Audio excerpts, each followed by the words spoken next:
ഈ ഗൾഫിൽ നിന്ന് കൊണ്ടുവരുന്ന സാധനങ്ങൾക്ക് നല്ല വില ഉണ്ടാവാറുണ്ട്. എന്നാൽ ഇത് കൊണ്ടുവരുന്ന ഗൾഫുകാർക്ക് വലിയ വിലയൊന്നും ഉണ്ടാവാറില്ല. എപ്പോഴെങ്കിലും നിങ്ങൾക്ക് ഇതുപോലൊരു തോന്നലുണ്ടായിട്ടുണ്ടോ? ഈ 2-3 ദിവസത്തിനുള്ളിൽ പ്രവാസികൾക്കെല്ലാം ഒരുപാട് കാര്യങ്ങൾ ചിലപ്പോൾ മനസ്സിലായി കാണൂട്ടാ. നീ ഓക്കെ ആണോ, നീ സേഫ് ആണോ എന്നൊക്കെ നമ്മൾ വിചാരിക്കുന്ന ആളുകൾ ഒരുപക്ഷെ നമ്മളോട് അത് ചോദിക്കാതിരിക്കുമ്പോൾ ഉണ്ടാവുന്ന ഒരു അവസ്ഥയുണ്ടല്ലോ.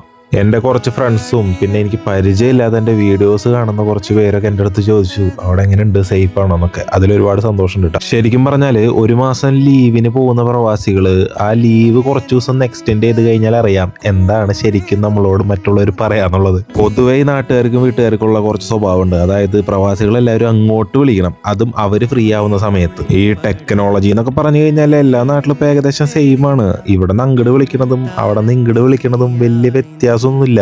ഞാനിപ്പോ പഠിച്ചൊരു കാര്യം എന്താ വെച്ചാലേ, ആരിൽ നിന്നൊന്നും എക്സ്പെക്ട് ചെയ്യണ്ട. നമ്മൾ വിചാരിക്കണമൊന്നും ചിലപ്പോൾ നമുക്ക് കിട്ടിയെന്ന് വരില്ല. ഒരു ഫ്ലോയിൽ അങ്ങോട്ട് പോയാൽ മതി, എവിടെങ്കിലൊക്കെ ചെന്ന് അവസാനിക്കട്ടെ. ഇതൊരുപാട് പേർക്ക് ചിലപ്പോൾ ഇഷ്ടപ്പെടണമെന്നില്ല. എന്നാലും ഞാനൊരു തോട്ട് പറഞ്ഞത് ചിലവർക്കെങ്കിലും ചിലപ്പോൾ റിലേറ്റ് ചെയ്യാൻ പറ്റിയേക്കാം.